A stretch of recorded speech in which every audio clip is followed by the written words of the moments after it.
जय श्री राम दोस्तों, आज मैं आपको भगवान राम ने गिलहरी को क्या वरदान दिया था ये कथा सुना रही हूँ।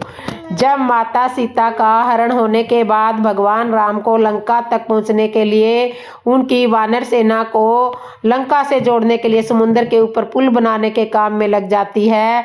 पुल बनाने के लिए पत्थर पर भगवान श्री राम का नाम लिखकर पूरी सेना समुद्र में पत्थर डालती है। भगवान राम का नाम लिखे जाने की वजह से पत्थर समुद्र में डूबने की बजाय तैरने लगते हैं। यह सब देखकर सभी वानर काफी खुश होते हैं और तेजी से पुल बनाने के लिए समुद्र में पत्थर डालने लगते हैं। भगवान राम पुल बनाने के लिए अपनी सेना के उत्साह, संप्रण और जुनून को देखकर काफी खुश होते हैं। उस वक्त वहां एक गिलहरी भी होती है जो मुंह में कंकड़ उठाकर समुद्र में डाल रही होती है। उसे बार बार ऐसा करते हुए एक बानर देख रहा था। कुछ देर बाद बानर गिलहरी को देखकर मजाक बनाता है। बानर कहता है, गिलहरी तुम इतनी छोटी सी हो, समुद्र से दूर रहो, कहीं ऐसा ना हो कि तुम इन्हीं पत्थरों के नीचे दब जाओ। यह सुनकर दूसरे वानर भी गिलहरी का मजाक बनाने लगते हैं। गिलहरी यह सब सुनकर बहुत दुखी हो जाती है। भगवान राम भी दूर से यह सब होता हुआ देख लेते हैं।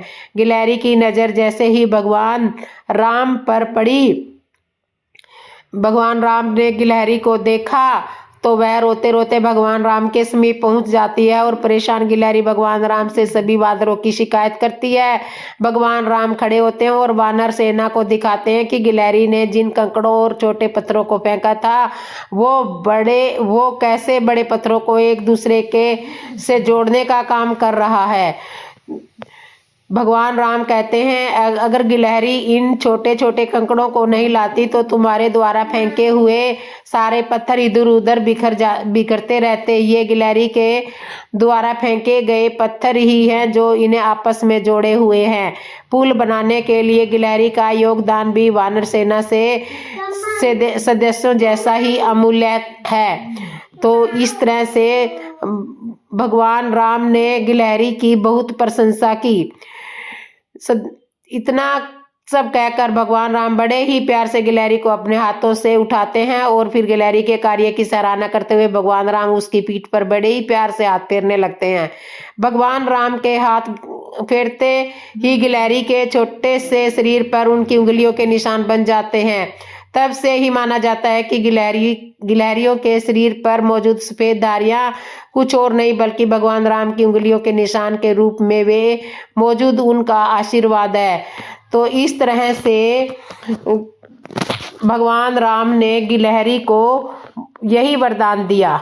आज मैं आपको माता के नित्य-नेम की कथा सुना रही हूँ। खाली भंडार भरने वाली माता सीता के नित्य-नेम की कथा। यह कहानी माता सीता कहा करती थी और श्री राम जी सुना करते थे। एक दिन श्री राम जी को बाहर जाना पड़ गया तो माता सीता कहने लगी, प्रभु मेरा तो 12 साल का नित्य-नेम है, अब आप बाहर जाएंगे तो मैं अपनी कहानी किसको सुनाऊंगी।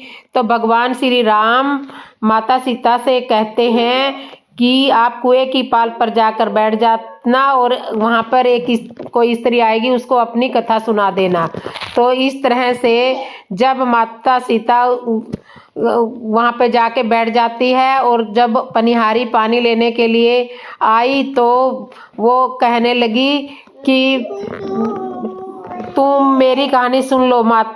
माता सीता जाकर बैठ जाती है और एक स्त्री आई, उसने रेशम की साड़ी पहनी हुई थी और सोने का घड़ा ले रखा था। माता सीता उसे देखकर कहती है कि बहन मेरी 12 साल के नित्य-नेम की कथा सुन लो। पर वह बोली कि मैं तुम्हारा नित्य-नेम की कथा नहीं सुन पाऊंगी, मुझे घर जाने में देर हो जाएगी और मेरी सास मुझसे लड़ने लग जाएगी। उसने कहानी नहीं सुनी और चली गई। उसकी रेशम की साड़ी फट गई और उसका सोने का मटका मिट्टी के घड़े में बदल गया। सास ने तो पूछा कि यह किसका दोष अपने सिर पर लेकर आई है। बहू ने कहा कि कुएं पर एक औरत बैठी थी, उसने कहानी सुनने के लिए कहा और मैंने उसकी कहानी नहीं सुनी, इसी का फल मुझे मिला है। बहू की बात सुनकर अगले दिन वह साड़ी पहनकर और वही साड़ी और वही घड़ा लेकर सास कुएं की पाल पर गई। सास को वहीं पर माता सीता बैठी हुई मिली तो माता सीता ने कहा कि बहन मेरी कहानी सुन लीजिए। सास बोली हाँ जरूर सुनूंगी। तो फिर एक बार नहीं, मैं 100 बार सुनूंगी, मैं तो 4 बार सुनूंगी। ऐसे करके सास बोली, राम आए लक्ष्मण आए, देश के पुजारी आए, नित नेम का नेम लाए। आओ राम बैठो राम, तपी रसोई जीमो राम, माखन मिश्री खाओ राम, दूध पतासा पियो राम, राम सुत सुत के पलका मोठो राम, साल दुसाला पोठो राम, साल दुसाला ओढ़ो राम। जब बोलूं जब राम ही बोलूं, राम सवारे सबके काम। तो ये कहानी माता सीता ने उस सास को सुना दी। खाली घर भंडार भरेंगे, सबका बेड़ा पार करेंगे। जय श्री राम, जय सिया राम, जय जय राम, जय जय राम। सास बोली, बहन कहानी तो बहुत अच्छी लगी। कहानी सुनकर सास घर पर चली गई। उसकी साड़ी फिर से रेशम की जरी की बन गई और मिट्टी का घड़ा फिर से सोने के घड़े में बदल गया। वह कहने लगी, सासू माँ आपने तो ये सब कैसे किया? सास ने कहा कि बहू तू तो दोष लगा कर आई थी और मैं यह दोष मिटा कर आई हूँ। बहू ने फिर पूछा कि वह कुएं वाली स्त्री कौन है? सास बोली कि वो माता सीता है। वे अपने पुराने माता सीता है, वो अपने पुराने से नया कर देती है और खाली घर को भंडार भर देती है। वह लक्ष्मी जी का वास घर में कर देती है, लोगों की जो इच्छा उसे पूरा कर देती है। बहू बोली कि ऐसी कहानी मुझे भी सुना दो। सास बोली कि ठीक है, तुम भी सुनो। और सास ने कहानी शुरू कर दी। कहानी सुनकर बहू बोली कि कहानी तो बहुत अच्छी है। सास ने कहा ठीक है, इस कहानी को रोज कहा करेंगे। अब सास बहू रोज सवेरे उठती, नहाती धोती, पूजा अर्चना करने के बाद नित्य नेम की पूजा माता सीता की कहानी कहती। एक दिन उसके यहाँ एक पड़ोसन की औरत आई और बोली कि बहन जरा सी आँच दे दे। सास बोली कि आँच तो अभी तक हमने जलाई नहीं है। पड़ोसन ने कहा कि तुम लोग सुबह 4 बजे से उठकर क्या कर रही हो? फिर उन्होंने कहा कि सुबह उठकर हम पूजा पाठ करते हैं, माता सीता के नित्यनेम की कहानी कहते हैं। पड़ोसन ने उनकी बात सुनकर फिर कहा कि माता सीता की कहानी कहने से तुम्हें क्या मिलता है? वह बोली कि इनकी कहानी कहने से घर में भंडार भर जाते हैं, सारे काम सिद्ध हो जाते हैं, मन की इच्छा पूरी हो जाती है। पड़ोसन कहती है कि बहन मुझे भी ये कहानी सुना दो। फिर वह बोली तुम भी सुन लो, सुना देंगे। ठीक है, तुम भी यह कहानी सुन लो। राम आए लक्ष्मण आए, देश के पुजारी आए, नित नेम का नेम लाए। आओ राम बैठो राम, तपी रसोई जीमो राम, माखन मिश्री खाओ राम, साल दुसाला ओढ़ो राम, साल दुसाला पोठो राम। जब बोलूं जब राम ही राम, राम सवारे सबके काम। खाली घर भंडार भरेंगे, सबका बेड़ा पार करेंगे। जय जय राम, जय जय राम, जय श्री राम, जय श्री राम। पूरी कहानी सुनने के बाद पड़ोसन कहने लगी, बहन कहानी तो बहुत अच्छी है। अब वह पड़ोसन भी नित नेम माता सीता की कहानी कहने लगी। कहानी कहने से माता सीता ने पड़ोस के सभी भंडार भर दिए। अब तो पूरे मोहल्ले में नित्यनेम की कथा चल पड़ी। हर किसी की मनोकामना पूरी होने लगी। हे सीता माता जैसे आपने उनके भंडार भरे, वैसे हमारे एक भी भंडार भरना, कहानी सुनने वाले के भी और कहानी सुनाने वाले की। यही बोलो सियापति रामचंद्र की जय। रामायण में भगवान श्री राम की बहन कौन थी? भगवान श्री राम के माता पिता भाइयों के बारे में तो प्राय सभी जानते हैं, किंतु बहुत कम लोग जानते हैं कि श्री राम की एक बहन भी थी जिसका नाम था शांता। शांता आयु में चारों भाइयों से काफ़ी बड़ी थी। उनकी माता कौशल्या थी। उनका विवाह कालांतर में श्रृंग ऋषि से हुआ था। आज हम आपको श्रृंग ऋषि और देवी शांता की संपूर्ण कहानी सुनाएंगे, इसलिए आप अंत तक वीडियो जरूर सुनिएगा। राजा दशरथ और माता कौशल्या की पुत्री थी शांता। ऐसी मान्यता है कि एक बार अंग देश के राजा रोमपद और उनकी रानी वैष्णवी अयोध्या आए। उनका कोई संतान नहीं थी। बातचीत करते करते राजा दशरथ को यह बात जब मालूम हुई कि वो निसंतान है, तो उन्होंने कहा कि हम अपनी बेटी शांता आपको संतान के रूप में प्रदान कर देते हैं। रोमपद और वैष्णवी बहुत खुश हुए। उन्होंने शांता के रूप में संतान मिल गई। उन्होंने बहुत ही स्नेह से उसका लालन पालन पोषण किया और माता पिता की सभी कर्तव्य निभाए। एक दिन राजा रोमपद अपनी पुत्री के साथ से ठिठोली कर रहे थे। तब द्वार पर एक ब्राह्मण आया और उसने राजा से प्रार्थना की कि वर्षा के दिनों में और खेतों की जुताई में अपनी ओर से कुछ सहायता प्रदान करे। राजा रोमपद इतने अधिक मगन थे कि उन्होंने ब्राह्मण की यह बात सुनाई नहीं दी। राजा के द्वार पर आए एक नागरिक की याचना न सुनने से ब्राह्मण को बहुत दुख हुआ और वे राजा रोमपद का राज्य छोड़ करके चले गए। वे इंद्र के भगत थे। अपने भक्त की ऐसी अनदेखी पर देवराज इंद्र राजा रोमपद पर क्रोधित हो गए और उन्होंने उनके राज्य में पर्याप्त वर्षा नहीं की। अंग देश में नाम मात्र की वर्षा हुई। इससे खेतों में खड़ी फसल सूखने लगी। इस संकट की घड़ी में राजा रोमपद श्रृंग ऋषि के पास गए और उनसे उपाय मांगा। श्रृंग ऋषि ने बताया कि वे इंद्र को प्रसन्न करने के लिए यज्ञ करें। राजा रोमपद ने यज्ञ किया और खेत खलिहान पानी से भर गया। इसके बाद श्रृंग ऋषि का विवाह शांता से हो गया और वे सुखपूर्वक जीवन व्यतीत करने लगे। पुराणिक कथाओं के अनुसार श्रृंग ऋषि विभीषणडक द्वारा अप्सरा उर्वशी के पुत्र थे।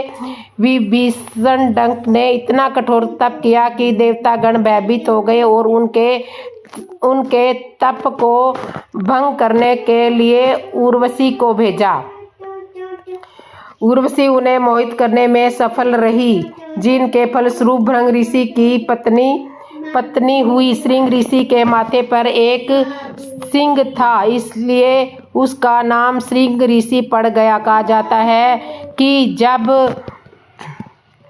राजा दशरथ को उनकी तीनों रानियों से कोई संतान नहीं हुई तो इस बात को लेकर उन्हें काफ़ी चिंता सताने लगी कि पुत्र न होने के बाद उनका उत्तराधिकारी कौन होगा। राजा दशरथ की चिंता दूर करने के लिए ऋषि वशिष्ठ ने उन्हें एक उपाय बताया। ऋषि वशिष्ठ ने कहा कि आप अपने दामाद श्रृंग ऋषि से पुत्रेष्टि यज्ञ करवाएं, इससे पुत्र प्राप्ति आवश्यक होगी। ऋषि वशिष्ठ की सलाह पर राजा दशरथ ने पुत्रेष्टि यज्ञ में श्रृंग ऋषि को विनयपूर्वक आमंत्रण किया। श्रृंग ऋषि एक पुण्य आत्मा थे।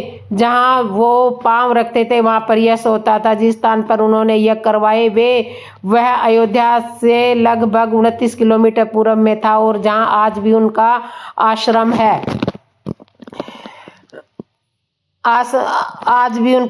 साथ ही उनकी और उनकी पत्नी शांता की समाधियां भी है। हिमाचल प्रदेश के कुल्लू जिले में श्रृंग ऋषि का मंदिर भी है। कुल्लू शहर में इसकी दूरी 50 किलोमीटर है। इस मंदिर में श्रृंग ऋषि के साथ देवी शांता की प्रतिमा विराजमान है। यहाँ दोनों की पूजा होती है और दूर दूर से अनेक श्रद्धालु दर्शन करने के लिए आते हैं। तो ये थी श्री राम की बहन शांता की कहानी। अब मैं आपको बता रही हूँ कि जब दुर्वासा ऋषि ने श्री राम से 60,000 शिष्यों को भोजन कराने के लिए कहा तो ये कथा मैं आपको सुना रही हूँ। पौराणिक कथाओं के अनुसार एक बार जब भगवान राम का दर्शन करने के लिए अपने 60,000 शिष्यों के साथ दुर्वासा ऋषि अयोध्या जा रहे थे, तब मार्ग में जाते हुए दुर्वासा ऋषि ने सोचा कि मनुष्य का रूप धारण कर यह तो विष्णु जी संसार में अवतरित हुए हैं, यह तो मैं जानता हूँ कि किंतु सारी जनों को आज मैं उनका पौरुष दिखलाऊंगा। अपने मन में ऐसा विचारते हुए दुर्वासा ऋषि अयोध्या आए और नगरी में प्रवेश कर सबको साथ लिए भगवान श्री राम के भवन के 8 चौकों को लांघकर पहले माता सीता के भवन में पहुंचे। तब शिष्यों सहित दुर्वासा ऋषि को माता सीता के द्वार पर उपस्थित देखकर पहरेदारों ने शीघ्रता से दौड़कर भगवान राम को उनकी सूचना दी। यह सुनते ही भगवान श्री राम दुर्वासा ऋषि के पास आ पहुंचे और प्रणाम कर सबको बड़े आदर सहित भवन के अंदर ले गए और बैठने के लिए कहा। सुंदर आसन दिए। तब आसन पर बैठती दुर्वासा ऋषि ने मधुर वचनों में भगवान श्री राम से कहा कि आज 1000 वर्ष का मेरा उपवास व्रत पूरा हो गया है, इस कारण मेरे शिष्यों सहित मुझे भोजन कराइए और इसके लिए आपको केवल 1 मुहूर्त का समय देता हूँ। साथ यह भी ज्ञात रहे कि मेरा यह भोजन जल, धेनु और अग्नि की आवश्यकता से प्रस्तुत ना किया जाए। केवल एक मुहूर्त में ही मेरी इच्छा अनुसार यह भोजन, जिसमें विविध प्रकार के पकवान प्रस्तुत हो। इसके अतिरिक्त यदि तुम अपने धर्म की रक्षा चाहो तो शिव पूजन निमित्त मुझे ऐसे पुष्प मंगवा दो जिसे अब तक किसी ने नहीं देखा हो। यदि यह तुमसे ना हो सके तो मुझसे स्पष्ट कह दो कि मैं इनमें असमर्थ हूँ, फिर मैं चला जाऊंगा। यह दुर्वासा ऋषि की इस बात को सुनकर भगवान श्री राम ने मुस्कुराते हुए कहा, गुरुदेव, मुझे आपकी यह सब आज्ञा स्वीकार है। तब भगवान श्री राम की बात सुनकर दुर्वासा ऋषि ने प्रसन्न होकर कहा, मैं सरयू नदी में स्नान करके अभी तुम्हारे पास आता हूँ, शीघ्रता करना। तुम हमारे लिए सभी सामग्रियों को प्रस्तुत करने के लिए अपने भाइयों तथा सीता को शीघ्रता के लिए कह देना। भगवान श्री राम ने कहा, अच्छा, आप जाइए, स्नान करके आइए। दुर्वासा ऋषि स्नान करने चले गए। भगवान श्री राम चिंतित हो गए। लक्ष्मण आदि भ्राता, माता सीता तथा सब के सब व्याकुल होकर श्री राम की ओर देखने लगे कि दुर्वासा ऋषि ने तो इस प्रकार की सब अद्भुत वस्तुएं मांगी है जिसके लिए देखे कि अब भगवान श्री राम क्या करते हैं, क्योंकि बिना अग्नि जल वायु धेनु के लिए किस प्रकार से भोजन प्रस्तुत कर सकते हैं। तब भगवान श्री राम ने लक्ष्मण जी से एक पत्र लिखवाया, फिर उस पत्र को अपने बाण में बांधकर धनुष पर चढ़ाया और छोड़ दिया। वह बाण वायु वेग से उड़कर अमरावती में देव इंद्र की सुधर्मा नामक सभा में जाकर उनके सामने गिर गया। उस बाण को देखकर देव इंद्र व्याकुल हो गए कि यह किसका बाण है। फिर उठकर जो देखा तो उस पर भगवान श्री राम का नाम अंकित था। फिर उसमें बंधे पत्थर को खोलकर पढ़ा। वह पत्थर खुलते ही वह बाण फिर वहां से उड़कर श्री राम के तरकस में आ घुसा। उधर इंद्रदेव ने उसे पत्थर को सभा में बैठे हुए सब देवताओं को सुनाया। उसमें लिखा था, इंद्रदेव, स्वर्ग में सुखी रहो, मैं सर्वदा तुम्हारा स्मरण करता हूँ, परंतु तुम्हें एक आज्ञा देता हूँ। आज 1000 वर्ष के भूखे दुर्वासा ऋषि अपने 60,000 शिष्यों के साथ मेरे यहाँ आए हैं। वे ऐसा भोजन चाहते हैं जो धेनु जल तथा अग्नि के द्वारा सिद्ध ना किया गया हो। इसके साथ ही उन्होंने शिव पूजन के लिए ऐसे पुष्प मांगे हैं जिन्हें कि अब तक मनुष्यों ने नहीं देखा हो। मैंने उनकी यह मांग स्वीकार कर ली है। वे सरयू नदी में स्नान करने के लिए गए हैं, इसलिए तुम शीघ्र ही कल्प वृक्ष और परिजात जो क्षीर सागर से निकले क्षीण मात्र में मेरे पास भेज दो। यह पत्थर देवताओं को सुनाकर इंद्रदेव तुरंत उठ पड़े और कल्प वृक्ष परिजात को साथ ले देवताओं सहित अयोध्या में आ पहुंचे। लक्ष्मण जी ने इंद्रदेव का स्वागत किया। इंद्रदेव ने श्री राम के पास पहुंचकर परिजात और कल्प वृक्ष को श्री राम को अर्पण किया। इतने में ही सरयू नदी में दुर्वासा ऋषि ने अपने एक शिष्य को श्री राम के पास भेजा कि तुम जाकर देखो कि राम इस समय क्या कर रहे हैं। मैंने जो आज्ञा दी है उसके अनुसार कुछ भोजन अब तक बना है या नहीं बना, तो अब तक वैसे ही चिंता मगन है या कुछ कर भी रहे हैं। यदि मेरी आज्ञा अनुसार पकवान प्रस्तुत कर रहे हैं तो अब तक कितनी सामग्री तैयार हुई है, यह सब तुम चुपके से देख कर मेरे पास आओ। उसके बाद शिष्य श्री राम के भवन में आया, देखा कि कल्प वृक्ष और परिजात से युक्त देवताओं की मंडली में श्री राम विराजमान है। यह देखकर उस शिष्य ने शीघ्र ऋषि दुर्वासा के पास जाकर यह समाचार कह सुनाया। यह सुनकर दुर्वासा ऋषि को बहुत आश्चर्य हुआ। स्नान कर शिष्यों को साथ लेकर दुर्वासा ऋषि श्री राम जी के भवन में आ पहुंचे। दुर्वासा ऋषि को आया देखकर देवताओं से श्री राम ने उठकर उन्हें तथा उनके सब शिष्यों को बड़े आदर के साथ प्रणाम किया और उत्तम आसन पर बिठाकर माता सीता तथा लक्ष्मण जी के साथ उनकी पूजा की। फिर जिन पुष्पों को मनुष्य ने अब तक नहीं देखा था, विश्व पूजन के हेतु परिजात के उन पुष्पों को श्री राम ने दुर्वासा ऋषि के समक्ष प्रस्तुत किया। उन पुष्पों को देखकर दुर्वासा ऋषि ने एक बार तो आश्चर्य किया, किया, मौन भाव से उन्हें ग्रहण कर भगवान शिव की उन पुष्पों से पूजा की। फिर उसी क्षण श्री राम ने लक्ष्मण जी तथा माता सीता को भोजन परोसने की आज्ञा दी। जब माता सीता ने कल्प वृक्ष और परिजात की पूजा कर अनेक पात्रों को लाकर उनके नीचे रख दिया और वह प्रार्थना करती हुई इस प्रकार बोली, हे क्षीर सागर से उत्पन्न होने वाले देवताओं के मनोरथ को पूर्ण करने वाले कल्प वृक्ष, आज शिष्यों सहित सारे यहाँ आए हुए दुर्वासा ऋषि को तुम संतुष्ट कर दो। माता सीता के इस प्रकार कहते ही कल्प वृक्ष ने पल मात्र में वहां रखे हुए करोड़ों पात्रों को अनेक प्रकार की खाद्य सामग्री से पूर्ण कर दिया। फिर उन सब अन्नों को लक्ष्मण जी और माता सीता ने स्वर्ण के पात्रों में रखकर दुर्वासा ऋषि के समक्ष परोस दिया। फिर दुर्वासा ऋषि ने अपने शिष्यों के साथ बड़े प्रेम से वह भोजन ग्रहण किया। फिर हाथ जोड़कर मुंह धोकर दक्षिणा लेकर दुर्वासा ऋषि अपने 60,000 शिष्यों के साथ वापस जाने के लिए रवाना हो गए। इस तरह से दुर्वासा ऋषि ने श्री राम से 60,000 शिष्यों के भोजन कराने के लिए कहा। अब मैं आपको लव और कुश के जन्म की कथा सुनाती हूँ। रामायण के कथा के अनुसार वनवास से वापस अयोध्या आने के बाद श्री राम और सीता को पहली बार पता चला कि वे माता पिता बनने वाले हैं। सीता जी के गर्भवती होने की सूचना मिलने पर पूरे महल में खुशियों का माहौल फैल जाता है। श्री राम के साथ साथ परिवार के सभी लोग अत्यंत प्रसन्न होते थे, लेकिन यह खुशियां बहुत देर तक नहीं टिकी। जब यह बात प्रजा तक पहुंची तो लोग सीता जी को शक की नजरों से देखने लगे।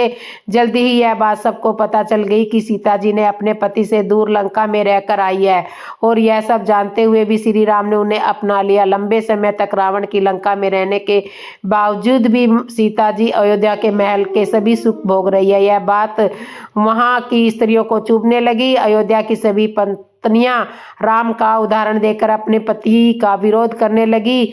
जब यह बात श्री राम तक पहुंची तो सीता जी ने स्वयं ही अयोध्या छोड़कर चले जाने का फैसला कर लिया।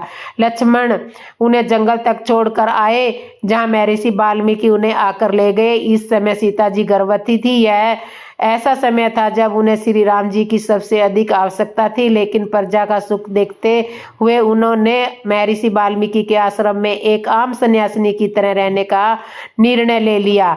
महर्षि वाल्मीकि ने सीता जी को अयोध्या की सभी बातें भुलाकर एक सामान्य जीवन व्यतीत करने की सलाह दी। कुछ महीने गुजरने के बाद आखिर वह समय आ ही गया जब सीता जी एक संतान को जन्म देने वाली थी। इसी बीच अयोध्या के साथ किसी प्रकार का कोई संपर्क साधने का प्रयास किया और ना ही संपर्क साधने का प्रयास किया और ना ही वहां से वाल्मीकि आश्रम से कोई संदेश आया। कहा जाता है कि सीता जी के अयोध्या छोड़ देने के बाद श्री राम अंदर से बहुत दुखी रहने लगे थे। उन्होंने अपना राज्य अच्छे से संभाला, लेकिन सीता जी की याद उनका पीछा नहीं छोड़ती थी। उनका पूरा जीवन प्रजा को समर्पित कर दिया। सीता जी की यादों में श्री राम भूमि पर ही सोते थे। कुछ दिन बीतने के बाद वाल्मीकि आश्रम में नन्हे बच्चे की किलकारियां गूंज उठी। सीता जी ने एक सुंदर बालक को जन्म दिया। जिस पुत्र को सीता जी ने जन्म दिया उसका नाम लव रखा गया। लव के जन्म के बाद सीता का अत्यधिक समय उसके लालन पालन में ही गुजरता था।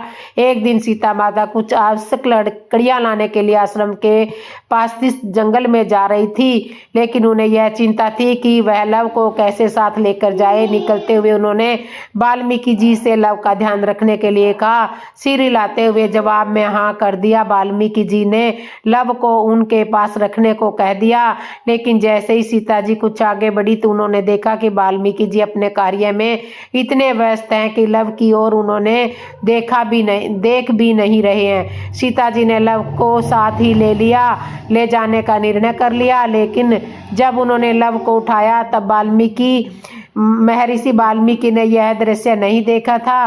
कुछ देर बाद जब महर्षि वाल्मीकि ने इधर उधर देखा तो लव दिखाई नहीं दिया और उन्हें यह भय हुआ कि लव कहीं चला गया होगा या किसी जानवर का शिकार हो गया होगा। महर्षि वाल्मीकि चिंता में हो उठे। महर्षि वाल्मीकि सोचने लगे कि अब वे सीता जी को क्या जवाब देंगे।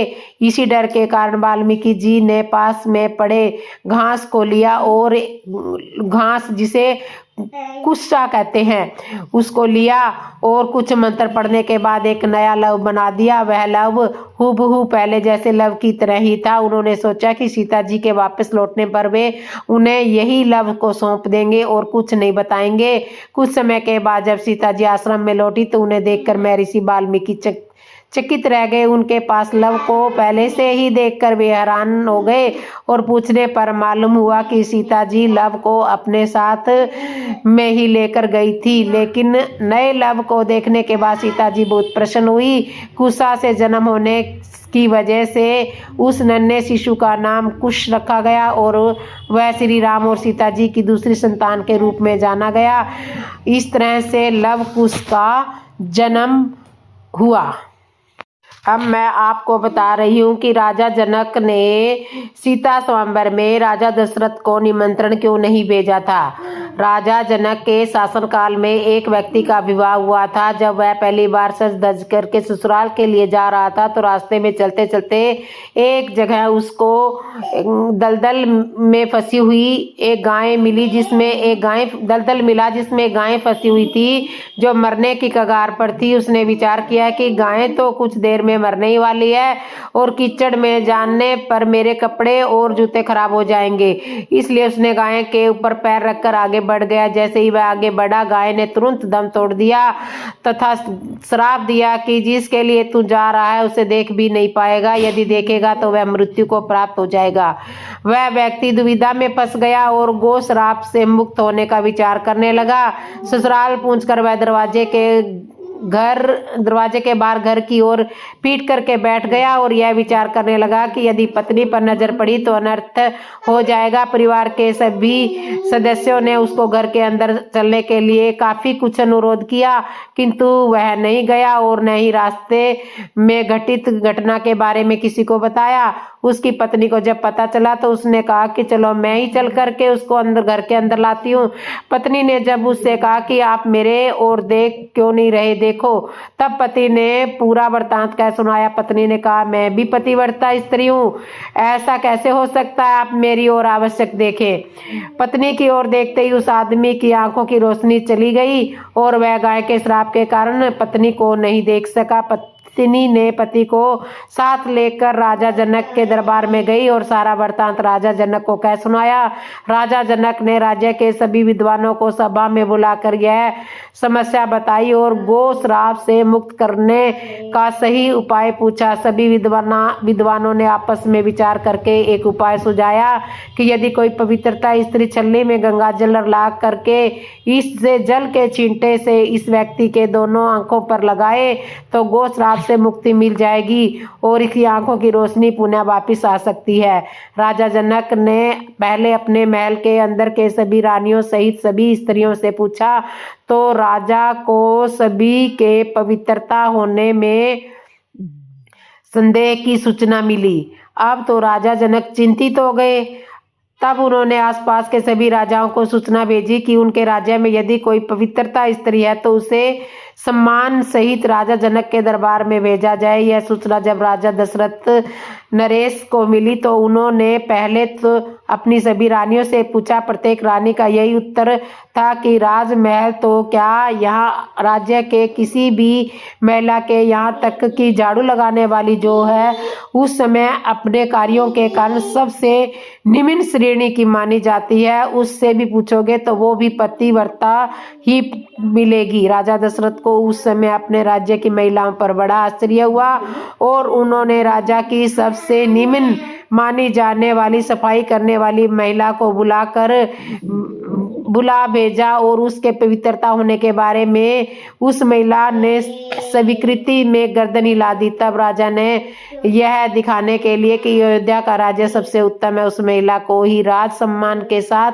जनकपुर भेज दिया। राजा जनक ने उस महिला का पूर्ण राजसी वस्त्र से सम्मान किया और उसे समस्या बताया और महिला ने उस कार्य करने की स्वीकृति ले ली। महिला छलनी को लेकर गंगा किनारे गई और प्रार्थना की कि गंगा माता, यदि मैं पूर्ण पवित्रता हूँ तो गंगा जल की एक बूंद भी नीचे नहीं गिरनी चाहिए। प्रार्थना करके उसने गंगा जल को छलनी में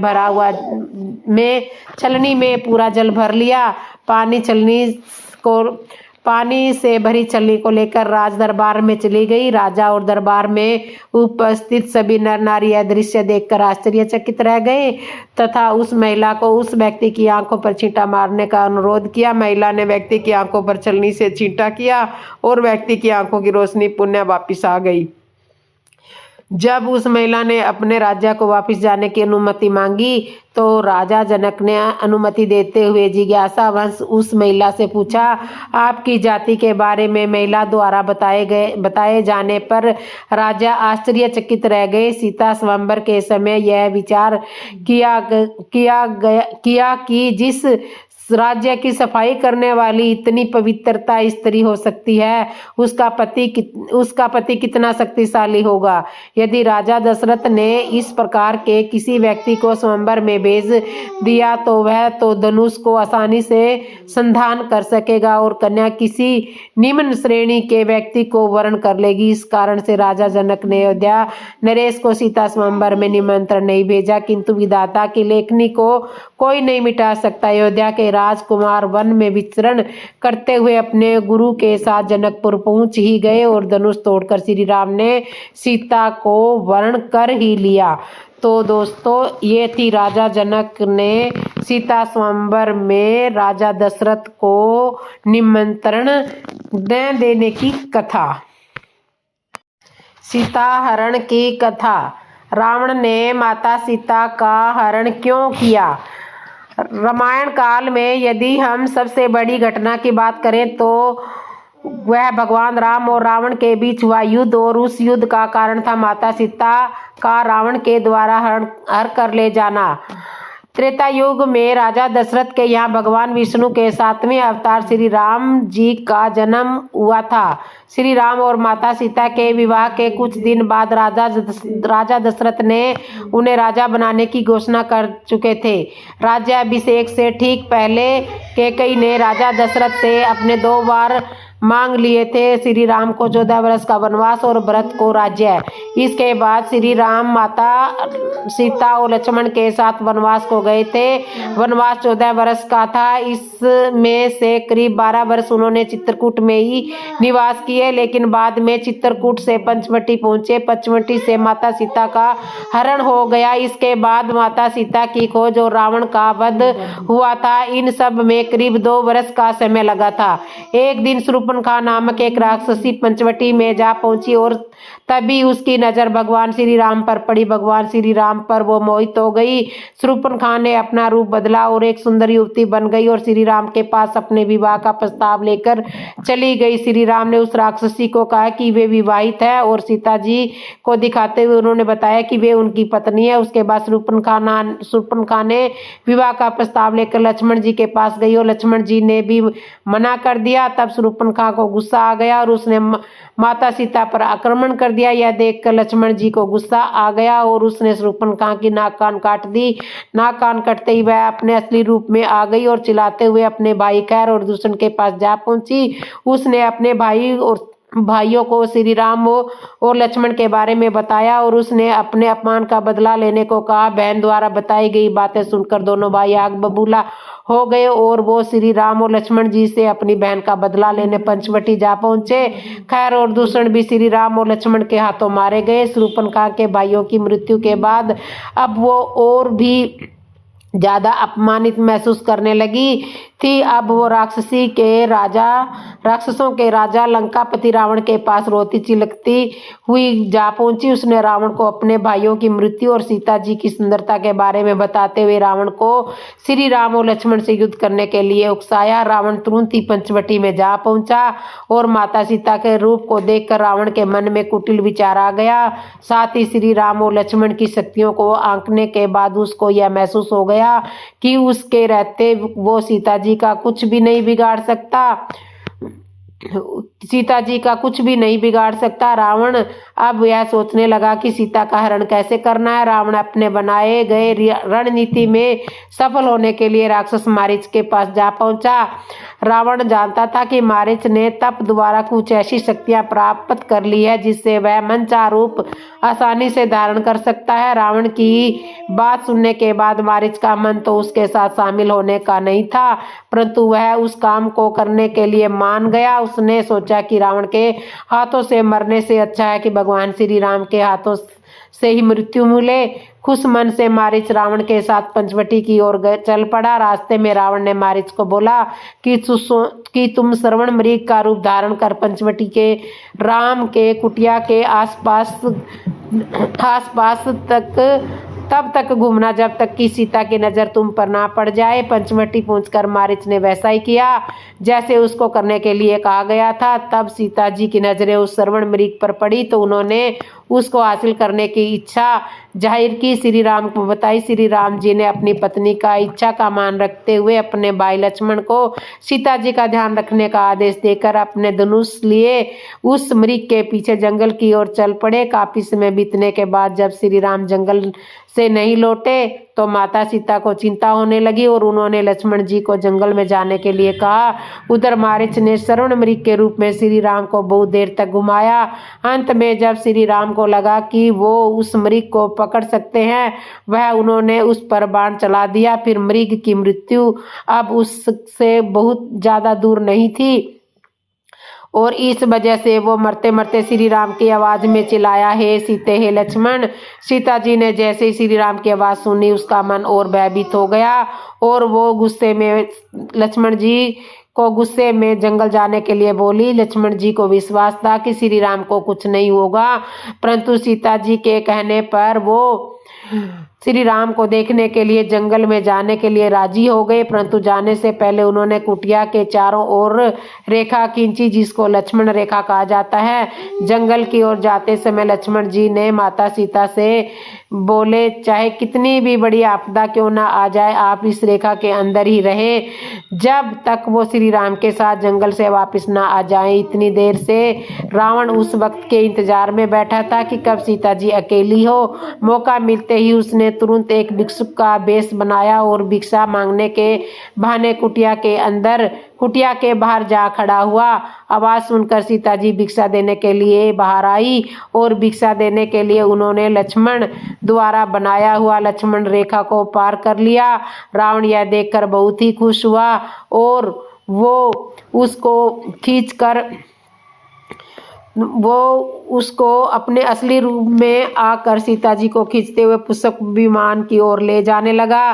पहले तो सीता जी को कुछ समझ में नहीं आया कि आखिर उसके साथ ये क्या हो रहा है, परंतु जब उसको ये बात में समझ में आई तो उन्होंने अपने आभूषण जमीन पर गिराने आरंभ कर दिए ताकि श्री राम जब उनकी तलाश में आए तो उनको सीता जी के आभूषण देकर उन तक पहुंचने का मार्ग ज्ञात हो सके। रावण के संग जाते समय माता सीता सहायता के लिए चिल्ला रही थी। यह सुनकर एक विशाल पक्षी जिसका नाम जटायु था वह रावण से लड़ने के लिए आया, परंतु रावण ने उसके पंख को काट दिया, जिसकी वजह से वो धरती पर गिर गया और कहराने लगा। दूसरी ओर वन में राम और लक्ष्मण मिल चुके थे और तब बात कर उन्हें मालूम हुआ कि यह जरूरी किसी की साजिश है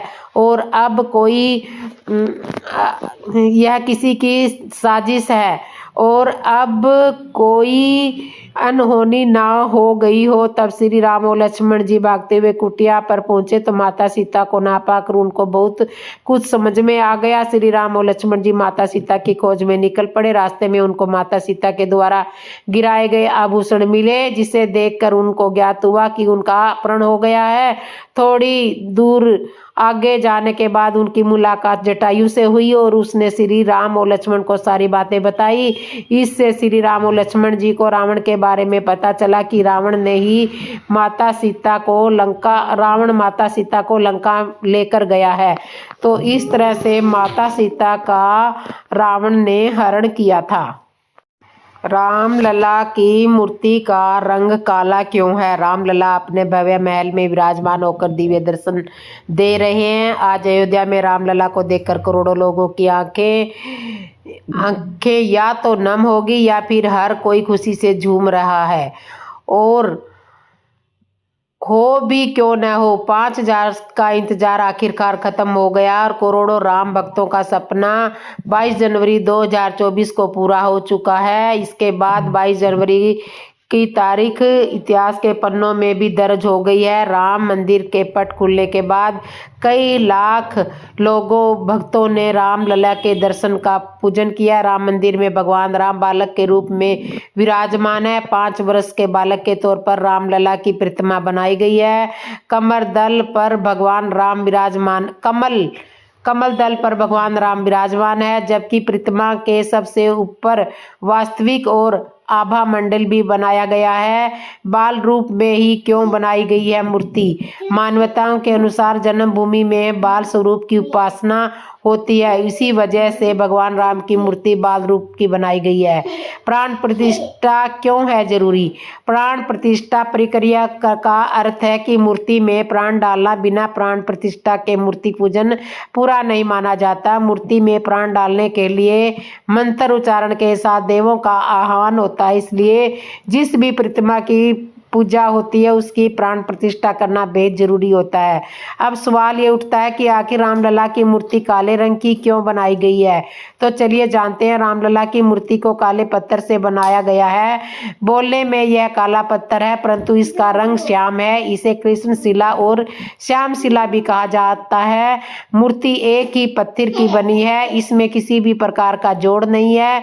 भगवान राम का रंग मेघ श्याम की तरह था, यानी कि काले बादलों की तरह। श्याम शिला के अपने कई गुण भी होते हैं। दरअसल रामलला की पूजा के समय उनका दूध से अभिषेक किया गया है। अब इस पत्थर के गुण के कारण दूध में किसी भी तरह का बदलाव नहीं होगा। इस दूध को पीना स्वास्थ्य के लिए हानिकारक भी नहीं है। कहने का तात्पर्य यह है कि मूर्ति पर चाहे कितना भी दूध या जल से अभिषेक किया जाए, चंदन या रोली लगाई जाए, परंतु इस मूर्ति पर इसका कोई प्रभाव नहीं होगा, क्योंकि यह मूर्ति जल रोधी है। किसी भी मौसम का इस मूर्ति पर कोई असर नहीं होता। मूर्ति हजारों वर्षों तक सुरक्षित रहेगी।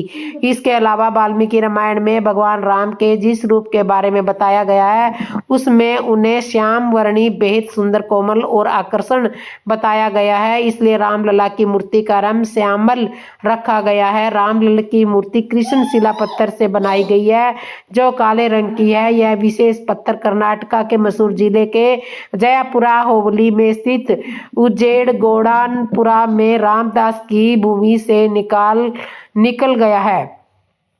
निकाला गया है। यह पता चला कि पत्थर का एक फैला हुआ हिस्सा कृषि गतिविधियों में बाधा डाल रहा था, जिससे खेती के लिए भूमि को समतल करने का निर्णय लिया गया। खुदाई करने पर एक प्राप्त बोल्डर का पता चला, जिससे बेहतर गुणवत्ता वाले पत्थर का पता चला। इस खोज ने अयोध्या के मंदिर ट्रस्ट को रामलला की मूर्ति बनाने के लिए इसका इस्तेमाल करने के लिए प्रेरित किया। कृष्ण शिला की पसंद को इसके स्थायी गुणों के लिए जिम्मेदार ठहराया गया है। यह एडिस या पानी जैसे पदार्थों के लिए अभेद है। यह लचीलापन अनुचित करता है कि मूर्ति पर दूध या पानी डालने से जुड़े बार अनुष्ठानों से कोई नुकसान नहीं होगा। समय के साथ मूर्ति की अखंडता को सुरक्षित करेगा। प्राचीन ग्रंथ भगवान राम को श्यामल रूप के साथ चित्रित करता है, जो एक गहरे रंग की त्वचा को दर्शाता है। इसलिए रामलला की मूर्ति का रंग काला रंग शास्त्रीय कथा के साथ संरक्षित होता है। मूर्ति की उपस्थिति और रामायण में पाए जाने वाले विवरणों के बीच संबंध स्थापित करता है।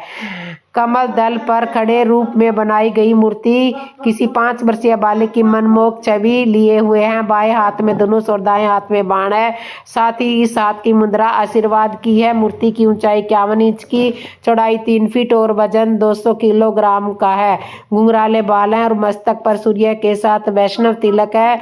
मूर्ति के मुकुट के आसपास ओम, चक्र, सूर्य देव, गदा, शंख और स्वास्तिक के चिन्ह है और पास ही 10 अवतारों को भी उकेरा गया है। मूर्ति के चरणों में हनुमान जी और गरुड़ जी को बनाया गया है। मूर्ति को करोड़ों का मुकुट पहनाए जाने के साथ ही कीमती आभूषण और वस्त्र पहनाए गए हैं। कर्नाटक के अरुण योगी राज की बनाई गई भगवान श्री राम की मूर्ति ही राम मंदिर में स्थापित की गई है। योगी राज ने कहा है कि गर्भगृह के बाहर तक उनकी मूर्ति की छवि अलग थी, लेकिन जैसे ही मूर्ति को गर्भगृह में प्रवेश किया गया, वो अचानक ही उसकी आभा ही बदल गई। इसे मैंने ही महसूस किया है। मैंने गर्भगृह में अपने साथ मौजूद लोगों को भी इस संबंध में कहा था कि यह दैवीय चमत्कार है या कुछ और, लेकिन मूर्ति में बदलाव हो गया था। मैं किन भावनाओं से गुजर रहा हूँ यह शब्दों में बयान नहीं कर सकता। और वीडियो आपको अच्छी लगी हो तो लाइक करना, शेयर करना, कमेंट करना और वीडियो चैनल को सब्सक्राइब करना। जय श्री राम दोस्तों।